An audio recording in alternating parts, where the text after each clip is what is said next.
Et bonjour Louise Bernard. Et bonjour Philippe Vandel. Et bonjour Antoine Janton. Salut Philippe, bonjour à tous. Antoine, au sommaire de votre journal des médias. Un film poignant, un documentaire diffusé sur France 5 ce soir, une nouvelle émission pour Cyril Ferraud et puis le lancement d'une plateforme faite pour les fans de faits divers et des coulisses de la justice. Mais d'abord, les audiences avec vous Louise, qu'ont regardé les Français hier soir? Le football, c'était le match Espagne-Suède sur TF1, match nul, mais 4 570 000 téléspectateurs devant, 22,7% de part d'audience. C'est un bon score, un peu moins bon que vendredi dernier sur TF1, mais vendredi dernier c'était le lancement, alors il y a eu un petit engouement. On verra le score surtout d'M6 demain soir, enfin je vous le donnerai demain. Ce soir, demain matin. On s'embrouille avec tout ça. Moi je parie que ça va dépasser les 10 millions. Allez, je prends le pari. On verra, parce qu'avec la réouverture des terrasses et tout, ça réduit le nombre de téléspectateurs. On verra bien. En tout cas, ce sera leader sans doute. Deuxième M6 avec le téléfilm Harcelé, on vous en avait parlé dans le journal des médias. C'était un téléfilm avec Claire Keim et Bruno Salomon.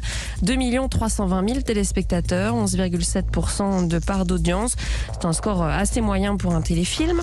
Ensuite, c'est France 3 avec Secret d'Histoire, Louis XV et Marie Lesinka, tromperie à Versailles, 1 820 000 téléspectateurs devant Stéphane Bern, 9% de part d'audience. D'ailleurs, pour la petite anecdote, c'est une émission qu'adore Clara Luciani. C'est un truc que j'ai appris dimanche soir en regardant l'émission de Laurent Delahousse. Mais oui, elle a fait faire des t-shirts. Exactement, voilà. Et puis, je vous donne quand même le score de France 2 qui est 4e avec la fin de sa série britannique Le Doute, qui n'aura décidément pas vraiment marché. 1 680 000 téléspectateurs seulement, 8,5% de part d'audience.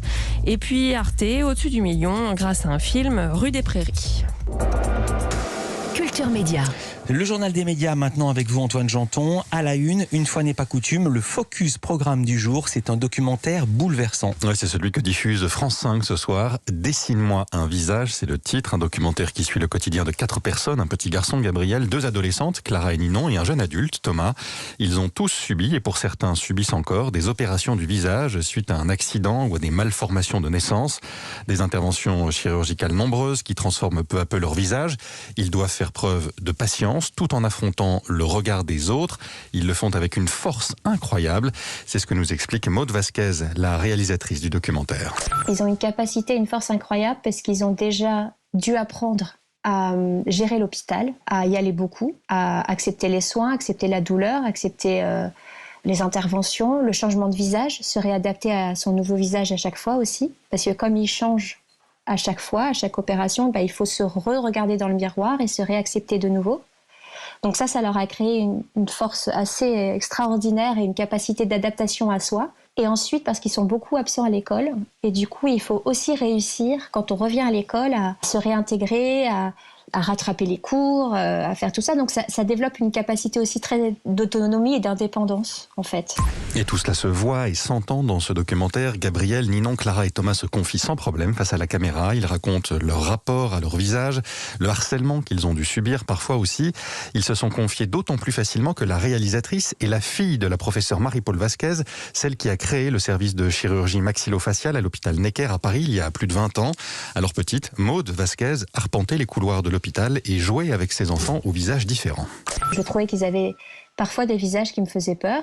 Et en même temps, je voyais qu'ils fonctionnaient comme moi, en fait. On riait ensemble, on jouait des mêmes jeux.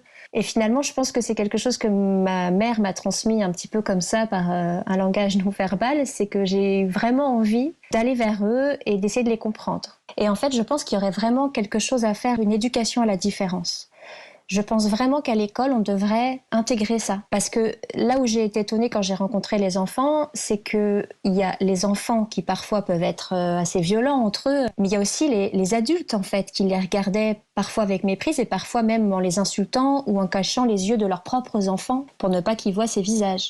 Maud Vasquez, co-réalisatrice du documentaire Dessine-moi un visage avec Caroline Darocchi, documentaire diffusé ce soir à 20h50 sur France 5. Il sera suivi d'un débat animé par Marina Carrère-Dancos. Un nouveau présentateur pour l'émission Spectaculaire sur France 2. Nouveau co-présentateur, Cyril Ferraud, c'est lui qui co-animera donc cette émission de divertissement à la rentrée. Une information de nos confrères de Pure Média. Il le fera avec celui qui l'a présenté seul l'an dernier, Jean-Marc Généreux. Un binôme inédit pour ce programme qui propose des numéros de cirque et de magie, mais aussi des chansons et de la danse. Un programme qui va d'ailleurs légèrement évoluer. Il y aura une dimension ludique. Désormais, des invités assisteront à ces numéros sur lesquels, une fois terminés, ils seront interrogés. En cas de bonne réponse, ils pourront accumuler des gains qu'ils reverseront alors à une association de leur choix. Le tournage doit avoir lieu cet été.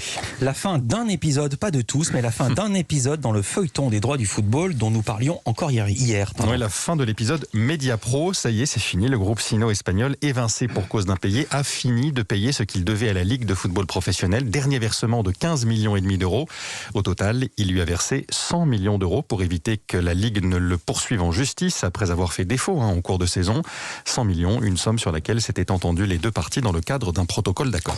Dans l'actualité des médias encore, le lancement aujourd'hui d'une nouvelle plateforme. Scène de crime TV, c'est son nom. Un Netflix du fait divers, comme l'a défini Le Figaro ce matin.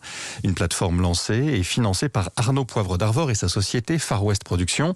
Vous pourrez y trouver des documentaires sur les coulisses de la justice ou sur celles de la police scientifique, des témoignages aussi. En tout, 60 à 70 heures de programme pour commencer, dont 20% de productions originales. Tout cela pour 5,99 € par mois. Et le retour annoncé de la série The Morning Show. Série phare de la plateforme Apple+, sur les coulisses d'une matinale d'une chaîne américaine. La deuxième saison sera diffusée dans 3 mois à partir du 17 septembre. L'annonce en a été faite hier. Le casting ne change pas. Jennifer Aniston et Reese Witherspoon, toutes deux coproductrices également. Steve Carell sera là aussi.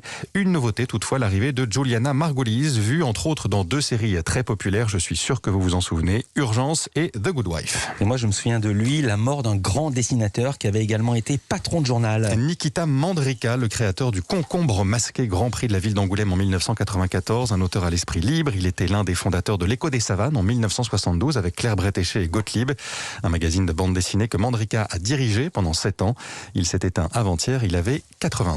Toutes ces infos, vous pouvez les retrouver sur la newsletter média d'Europe 1. Elle est gratuite. Inscription sur europe1.fr. Merci beaucoup Antoine Janton.